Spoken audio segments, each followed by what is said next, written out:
Oye, esta es mi historia.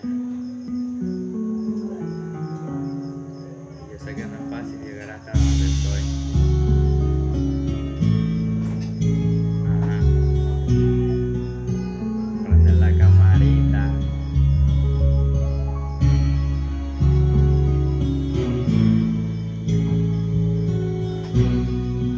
Me escucha bien.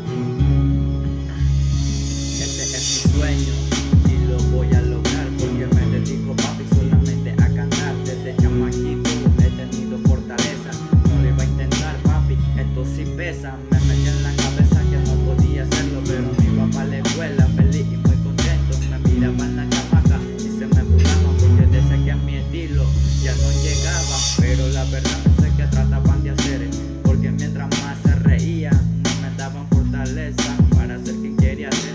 Quería ser cantante, ¿qué carajo yo digo? Soy la luz del diamante, pero no soy papi Willow, porque papito yo tengo otro estilo. A veces me dan ganas de dejar todo a un lado, pero pienso en el esfuerzo y todo lo que he pasado. A veces pienso que esto no es para mí, pero es el sueño que a mí me hace feliz. Tengo que estar satisfecho conmigo y mis derechos. A mí no me tocó la suerte que tienen ustedes, pero alguien me decía pa'lante que tú sí puedes. Demuéstrale que no eres un sensato.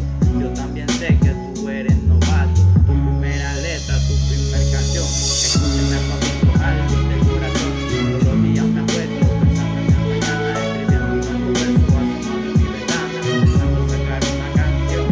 Ya la saqué, así que jódense, cabrón. Pero la nueva era mi estilo el que resalta.